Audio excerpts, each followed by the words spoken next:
Yes, good morning class. आज हम issue of debenture के अंदर कुछ इम्पॉर्टेंट टॉपिक्स डिस्कस करेंगे जो कि 1 मार्क क्वेश्चन के लिए बहुत ही इम्पॉर्टेंट हैं। Points to be kept in mind, वो कौन से पॉइंट हैं? सबसे पहला, loss on issue of debenture is debited at the time of issue of debenture following the prudence concept of accounting. आपको मैंने जब जर्नल एंट्रीज कराई थी रेडीमेबल पॉइंट ऑफ व्यू वाली, तो उसमें हम जब डिबेंचर्स का पैसा प्रीमियम पर करते हैं वापस, रिडम्पशन एट प्रीमियम, तो वो जो रिडम्पशन प्रीमियम पर किया जाता है that is a loss for the company at the time of redemption. Future में होने वाला लॉस है जिसे कि हम इशू की एंट्री में दिखाते हैं। ठीक है, क्यों? According to the concept of prudence. ठीक है, तो कभी कभी ये पूछा जाता है कि हम इसको डेबिट क्यों कर रहे हैं, तो प्रूडेंस कंसेप्ट के हिसाब से अकाउंटिंग के कि हम होने वाले लॉसेस को दिखाते हैं। ठीक है, सेकंड आता है loss on issue of debenture is written of. जो ये लॉस है रिडम्पशन के टाइम हम जो प्रीमियम देते हैं, इस लॉस को कहाँ से पूरा करना है? SPR से, सिक्योरिटी प्रीमियम रिजर्व से। अगर वहाँ नहीं है पैसा then from statement of profit and loss. ये भी 1 मार्क का क्वेश्चन आता है। फिर आता है loss on issue of debenture account is an expense account. Loss हमारे लिए एक्सपेंस है, इसीलिए तो डेबिट कर रहे हैं। और premium on redemption of debenture account is a liability account, ये हमें देना है, तो हम इशू की एंट्री के अंदर लॉस को डेबिट करते हैं because it is a expense. और premium on redemption of debenture ये एक लायबिलिटी यानी पर्सनल अकाउंट है, लायबिलिटी अकाउंट है। ठीक है, नेक्स्ट आता है premium on redemption of debenture account is debited at the time of payment. जब हम वास्तव में आफ्टर 5 ईयर्स 6 ईयर्स जब ये डिवेंचर्स का पैसा वापस करेंगे, तो जो इसको हमने क्रेडिट किया था इशू के टाइम पर, किसको क्रेडिट किया था? Premium on redemption. जैसे कि इस एंट्री में देखो, ये इशू की एंट्री थी, यहाँ आपने लॉस डेबिट किया था, premium on redemption of debenture credit किया था। जब वास्तव में पैसा वापस देंगे तो इस एंट्री को डेबिट करके कैंसिल कर देते हैं eight the time of redemption. ठीक है, अब वो सब चीज़ें हम अगले चैप्टर में सिखाते हैं बेटा, लेकिन ड्यू टू कोविड इस चैप्टर को, अगला रिडम्पशन वाला चैप्टर आपके इस साल के लिए डिलीट हो गया है, तो इसे हम नहीं करना है। बस आपको इतना याद रखना है कि रिडम्पशन में ये अकाउंट डेबिट करके कैंसिल कर दिया जाता है। ये इम्पॉर्टेंट पॉइंट्स थे इसके। कुछ और इम्पॉर्टेंट पॉइंट्स हैं, ये भी इम्पॉर्टेंट नोट्स हमारे 1 मार्क क्वेश्चन के लिए बहुत इम्पॉर्टेंट है बेटा। सबसे पहला, debenture account is always credited. आपने जितनी भी एंट्रीज करी हैं इशू की बेटा, उस हर एंट्री में आपने देखा कि डिबेंचर अकाउंट क्रेडिट होता है with the nominal value of the debenture, right. Redemption of debenture के जितने भी when debentures are issued redeemable redemption point of view से, उसमें जब भी डिबेंचर क्रेडिट हुआ तो हमेशा फेस वैल्यू से ही दिखाया गया। एंट्री करते समय मैंने आपको बताया भी था। सेकंड है premium on redemption of debenture account is a personal account under the traditional approach and liability account under the modern approach. ये पॉइंट भी मैंने आपको बताया, जैसे कि इस एंट्री में भी किया हुआ है। जब हम इशू करते हैं और प्रीमियम देना है रिडम्पशन पर, तो लॉस को डेबिट करते हैं और प्रीमियम को क्रेडिट करते हैं। लॉस एक एक्सपेंसेस है इसलिए डेबिट किया, प्रीमियम क्रेडिट किया क्योंकि देना है तो लायबिलिटी है। ठीक है, और इसके अलावा ये पर्सनल अकाउंट है, किसी को देना, डिबेंचर होल्डर को देना है, इसलिए तो ये इसके ऊपर भी 1 मार्क का क्वेश्चन पूछा जा सकता है। Debentures are shown in long term borrowings. Debentures को हमेशा कहाँ दिखाया जाता है? लॉन्ग टर्म बोरिंग्स में। लेकिन अगर आपने उन डिबेंचर्स को 1 साल के अंदर वापस करना है तो वो लॉन्ग टर्म बोरिंग्स में नहीं दिखाए जाते हैं, ये बात आप ध्यान रखेंगे। अब आता है the amount of loss on issue of debenture. अब जैसे कि इस एंट्री में हमने loss on issue of debenture को डेबिट किया है, debited to a separate account called loss on issue of debenture account. It is a capital loss. तो कभी कभी पूछा जा सकता है कि ये कैसा लॉस है? कैपिटल लॉस है, यानी जब हम पैसा अरेंज कर रहे थे उसका लॉस है। एंड इज रिटर्न ऑफ इसको हम इस नुकसान को कहाँ से पूरा करेंगे? Either from the security premium reserve if it exist, अगर आपके पास है, और अगर नहीं है तो from the statement of profit and loss in the year when debentures are issued, उसी साल के SPR statement of profit and loss में से जिस साल इन डिबेंचर्स को इशू किया गया है। तो ये सारे पॉइंट्स भी 1 मार्क के लिए इम्पॉर्टेंट हैं, राइट। नेक्स्ट है हमारा यस क्लास। अब एक और इम्पॉर्टेंट पॉइंट है, loss on issue of debenture is a wider than the term discount on issue of debenture. Discount on issue of debenture तो जब कंपनी डिस्काउंट पर शेयर्स इशू करती है उसके लिए यूज़ होता है, लेकिन loss on issue of debentures दोनों के लिए यूज़ होता है। पहला, डिस्काउंट के लिए भी हम ये वर्ड यूज़ कर सकते हैं। दूसरा, जब हम प्रीमियम पर रिडम्पशन करते हैं तो प्रीमियम वाला जो लॉस है उसके लिए भी इसको यूज़ कर सकते हैं।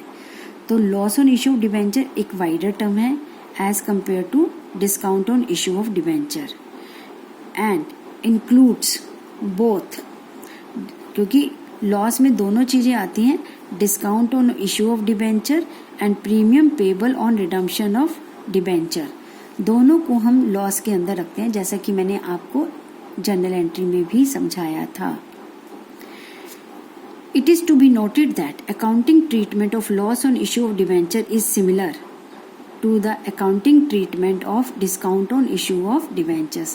दोनों का accounting treatment बिल्कुल सेम होता है, दोनों को ही एंट्री में डेबिट किया जाता है, दोनों को ही राइट ऑफ किया जाता है in the year in which debentures are issued. कहाँ से राइट ऑफ किया जाता है वो भी आप जानते हैं, पहले सिक्योरिटी प्रीमियम रिजर्व में से, फिर बच जाए तो statement of profit and loss account में से। इसके बाद हमारा एक नेक्स्ट टॉपिक है इंटरेस्ट ऑन डिबेंचर्स। आप जानते हैं कि डिबेंचर एक तरह का लोन है जिसके ऊपर कंपनी को इंटरेस्ट पे करना पड़ता है। अब उससे रिलेटेड कुछ पॉइंट्स हैं जो आपको ध्यान रखने हैं। Interest on debentures is calculated at fix rate, उसके ऊपर रेट फिक्स होता है, ऑन इट्स फेस वैल्यू, जितने के वो डिबेंचर है जितनी उसकी फेस वैल्यू है, पार वैल्यू है। ये भी एक नंबर का क्वेश्चन आता है कि eight which amount interest on debenture is calculated, तो आप लिखोगे it is calculated by fix rate से कैलकुलेट होता है और एट द नॉमिनल वैल्यू, जो उनकी नॉमिनल वैल्यू है उसके ऊपर। और ये इंटरेस्ट कंपनी जो है डिबेंचर होल्डर को क्वार्टरली भी पे करती है, हर 3 महीने बाद, कभी कभी 6 महीने बाद, हाफ ईयरली और ईयरली।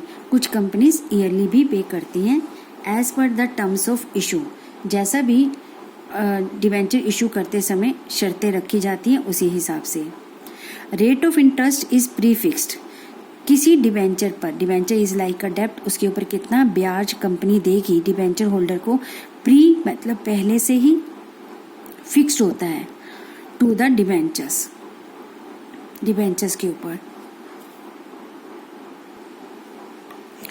ठीक है। से 9% डिबेंचर्स, जैसे आपने क्वेश्चंस भी किए हैं तो डिबेंचर के नाम के आगे परसेंटेज लिखी होती है कुछ, तो ये 9% रेट ऑफ इंटरेस्ट होता है जो इस लोन के ऊपर पे करना है। So it is pre fixed debenture से पहले and therefore is payable even, और दूसरी बात ये देना ही देना है कंपनी को, even if the company incurs loss, चाहे कंपनी को लॉस ही क्यों ना हो रहा हो तब भी कंपनी इस इंटरेस्ट को देगी ही देगी। इसीलिए interest on debenture is a charge against profit, इसलिए इसको हम चार्ज अगेंस्ट प्रॉफिट कहते हैं, जिसका मतलब है कि कंपनी को हर हालत में इंटरेस्ट पे करना ही करना है, चाहे प्रॉफिट हो या ना हो। इंटरेस्ट पेमेंट में be subject to the tax deducted at source. Tax deducted at source का मतलब यहाँ पर है कि कई बारी कंपनीज जो हैं जो इंटरेस्ट डिबेंचर होल्डर्स को देती हैं उसके ऊपर टैक्स काट लेती हैं और वो टैक्स काट कर सरकार को पे कर दिया जाता है।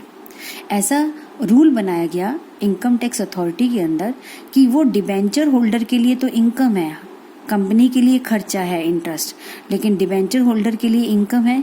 तो डिबेंचर होल्डर को उस इंटरेस्ट वाली इनकम पर सरकार को टैक्स देना होता है। तो सरकार कहती है कि जहाँ पर इनकम जनरेट होती है वहीं पर टैक्स काट लो कुछ परसेंट और हमें भेज दो, और टैक्स काट कर जो बाकी का अमाउंट है वो डिबेंचर होल्डर को दो। ठीक है, तो जितना भी इंटरेस्ट पे किया जाता है that is TDS, tax deducted at source है। तो इन हर लाइन पर यहाँ पर बेटा ध्यान से पढ़ेंगे, एक एक नंबर के क्वेश्चन बनते हैं, किसी भी तरह से पूछा जा सकता है, आप उसी हिसाब से इसकी रीडिंग करेंगे। अब आता है कि इंटरेस्ट ऑन डिबेंचर्स की एंट्रीज कैसे की जाती हैं। इसके लिए मैंने यहाँ पर एक एग्जाम्पल लिया। सपोज कीजिए 8% डिबेंचर्स हैं 1 लाख रुपए के। 8% का मतलब है 1 लाख के ऊपर ईयरली 8% इंटरेस्ट देना है। तो 1 लाख के ऊपर 8% 8,000 का टैक्स बना, इंटरेस्ट बना, ब्याज इस लोन के ऊपर। और सरकार के द्वारा टैक्स TDS टैक्स है 10% जो काटना है। वो कैसे क्या होता है बेटा, सबसे पहले कंपनी के हिसाब से हम एंट्रीज कर रहे हैं। तो इंटरेस्ट कंपनी के लिए क्या है, लॉस है, तो डेबिट और लॉसेस करते हैं। तो हमारी एंट्री क्या होगी, interest on debenture account debit 8,000 रुपये किसको देना है, डिबेंचर होल्डर को। तो टू डिबेंचर होल्डर लायबिलिटी है। अगर हम देते हैं तो टू कैश आता, लेकिन हम देते नहीं है एकदम, पहले हम ड्यू करते हैं। यहाँ लिखा है व्हेन इंटरेस्ट इज ड्यू, आप इंटरेस्ट ड्यू कर रहे हो कि भाई हमने डिबेंचर होल्डर को इतना इंटरेस्ट देना है। टैक्स इज इग्नोर्ड, इस एंट्री में टैक्स को इग्नोर किया गया है, मैंने टैक्स की कोई एंट्री नहीं करी। लेकिन अगर क्वेश्चन कहता है कि टैक्स को दिखाओ, तो इसी एंट्री के अंदर when interest is due and tax is deducted at a source, और वहीं पर जब ड्यू कर रहे हैं तभी टैक्स काट लो। ठीक है जी, अब हमारी एंट्री इसकी जगह पर फिर ये और लिखा है मैंने, क्या एंट्री करेंगे, डिबेंचर इंटरेस्ट या इंटरेस्ट ऑन डिबेंचर कुछ भी लिख सकते हैं। ये तो 8,000 ही बनता है, देना है किसको, डिबेंचर होल्डर्स को, टू डिबेंचर। तो ये तो सेम एंट्री हुई डिबेंचर होल्डर। लेकिन यहाँ पर हम डिबेंचर होल्डर के साथ ही क्रेडिट करेंगे कि डिबेंचर होल्डर को देना है, और TDS पेबल भी है। TDS tax deducted at source, payable सरकार को देना है। अब यहाँ इस क्वेश्चन में मैंने कहा था कि जितना इंटरेस्ट है उसका 10% सरकार को दो टैक्स के रूप में। इसका मतलब है यहाँ डिबेंचर्स का जो इंटरेस्ट मैंने डेबिट किया 8,000, इसका 10% कितना बनता है, 800 रुपये। तो TDS कितना होगा, 800 रुपये किसको जाएगा, गवर्नमेंट को जाएगा। ठीक है, और बाकी का जो बचा हुआ 7,200 है वो किसको देंगे, डिबेंचर होल्डर को। ये ड्यू की एंट्री है। ठीक है, अगर टैक्स के साथ दिखानी है तो ऐसे करेंगे, बिना टैक्स के दिखानी है तो interest on debenture to debenture holder ऐसे करेंगे। इन दोनों में से किसी एक तरीके से करेंगे। चलिए, ये तो ड्यू हो गया। अब अगली एंट्री में डिबेंचर होल्डर को हमें 7,200 रुपये देने हैं और टैक्स का 800 रुपये देने हैं, तो इनको पे कर देते हैं।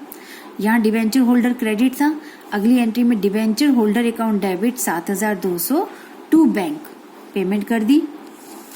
अब टैक्स देना है, यहाँ क्रेडिट था TDS पेबल, तो यहाँ डेबिट कर दिया, TDS payable account debit to bank 800 रुपये।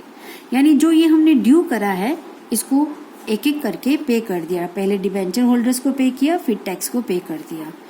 अगर क्वेश्चन में TDS का पॉइंट नहीं है, सिर्फ यही वाला पॉइंट आता है, तो आपको टैक्स की एंट्री नहीं करनी है। तो आप सीधा डिबेंचर होल्डर को 8,000 देंगे और डिबेंचर होल्डर्स की पेमेंट भी 7,200 की जगह सीधा 8,000 कर देंगे, तब जब क्वेश्चन TDS के बारे में साइलेंट है। ठीक है, अब अगर आप इधर देखिए बेटा, तो यहाँ डिबेंचर होल्डर क्रेडिट था, यहाँ डेबिट होकर कैंसिल, TDS यहाँ क्रेडिट था, यहाँ कैंसिल।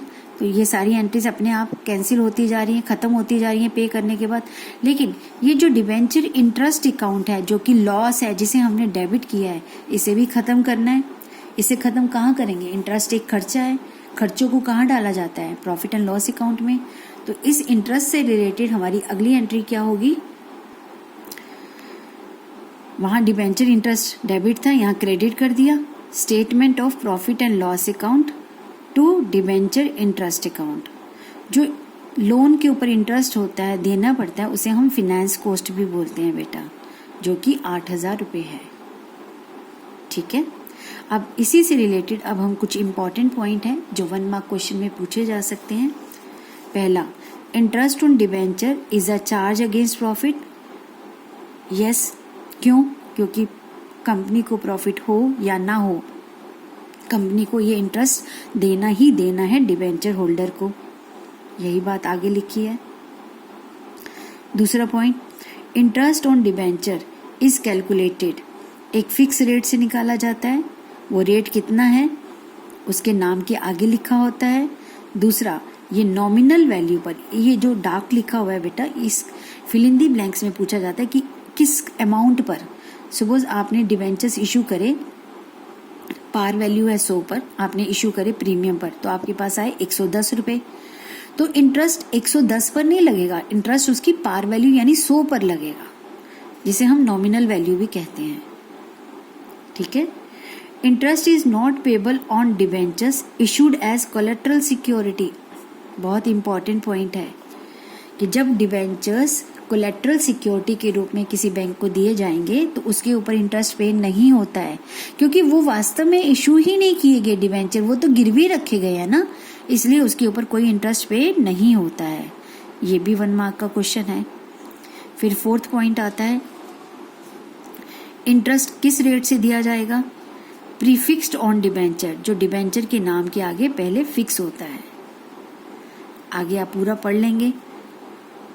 5वां point, the balance in debenture interest account is transfer to statement of profit and loss account. अभी मैंने ये एंट्री भी समझाई थी कि डिबेंचर का जो इंटरेस्ट है उसे हम कहाँ डालते हैं? प्रॉफिट एंड लॉस अकाउंट में डाल देते हैं।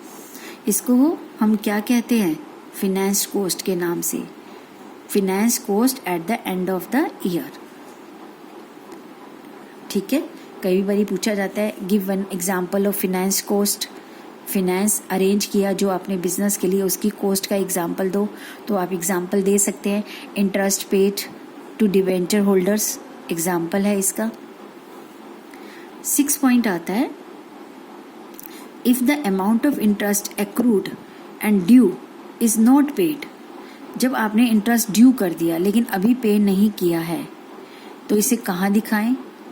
कई बार ऐसा होता है कि ड्यू तो कर देते हैं लेकिन पैसा नहीं है तो पे नहीं कर पाते हैं, तो it is shown as interest accrued, interest देना है, एंड ड्यू और इंटरेस्ट आउटस्टैंडिंग, किसी भी नाम से हम लिख सकते हैं।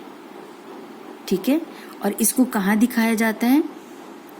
इसे हम बैलेंस शीट में कहाँ दिखाएंगे? ये लिखा, इंटरेस्ट एक्रूड और आउटस्टैंडिंग वेदर ड्यू और not on debenture is shown under the head current liability and sub head other current liability में दिखाया जाता है। तो जो मैंने हाईलाइट पार्ट किया है बेटा, उसे आप ध्यान से पढ़ेंगे, समझेंगे, वो हमारे सारे 1 मार्क क्वेश्चंस हैं। ठीक है, नेक्स्ट है डिस्काउंट ऑन और loss on issue of debenture is a capital loss. ये 1 मार्क का क्वेश्चन आ सकता है कि ये कैसा लॉस है? Capital loss for the company which is written off, जिसे हमें खत्म करना है, in the year it is incurred, जिस साल ये हुए हैं, that is in the year the debentures are allotted. ठीक है, तो ये भी 1 नंबर का क्वेश्चन आता है कि इस लॉस को कौन से ईयर में राइट ऑफ करना है, जिस ईयर में वो इनकर्ड हुए हैं। इनकर्ड किस साल हुए होंगे? जिस साल डिबेंचर्स अलॉट किए गए हैं या इशू किए गए हैं। ठीक है, ये कहाँ से, ये जो नुकसान हुआ है इसे कहाँ से पूरा करते हैं? सबसे पहले सीक्वेंस है security premium reserve if it has a balance, और अगर बैलेंस नहीं है या कम है तो बचा हुआ कहाँ से? Statement of profit and loss account से। ठीक है, इसके बाद ये सारी रीडिंग कर लेना, ये लाइनें आपको याद होनी चाहिए 1 मार्क के लिए और प्रैक्टिकल के लिए भी। अब आपको पता है लॉस डेबिट करा था हमने एंट्रीज के अंदर, जब हम उसको राइट ऑफ करेंगे तो वो टू डिस्काउंट लिखेंगे या loss on issue of debenture. क्या लिखना है ये डिपेंड करता है कि आपने इशू की एंट्री में अगर डिस्काउंट लिखा हुआ है तो डिस्काउंट लिखेंगे, और अगर लॉस लिखा हुआ है, ठीक है, तो इसको क्रेडिट करके कैंसिल हो गया। इस नुकसान को कहाँ से पूरा किया? सबसे पहले SPR अकाउंट डेबिट। एंड और क्यों लिखा है कि अगर इसमें कम है तो बाकी का यहाँ से ले लेंगे, और अगर इसमें नहीं है पैसा तो सारा यहीं से लेंगे। तो ये डिपेंड क्वेश्चन पे करता है। जब आप प्रैक्टिस करोगे तो आपको ध्यान रखना है, पहले यहाँ से पूरा करना है, यहाँ अवेलेबल नहीं होगा तो यहाँ जाना है, ठीक है। तो इस तरह से अब ये कब करना है, ये एंट्री कब करनी है? जिस साल डिबेंचर्स इशू किए जा रहे हैं उसी साल के एंड में ये एंट्री आपको करनी है, ठीक है। तो ये चैप्टर अब हमारा कंप्लीट होता है। अब हमें जितने भी टॉपिक्स मैंने अभी आपको पढ़ाए हैं इनको पढ़ना, समझना, याद करना, हाईलाइटेड पार्ट्स को, और उसके बेस पर ही हम सारे क्वेश्चंस करेंगे। न्यूमेरिकल के पहले इलिस्ट्रेशन, उसके बाद एक्सरसाइज के क्वेश्चंस करेंगे, ठीक है।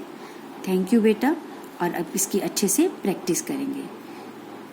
थैंक यू बेटा।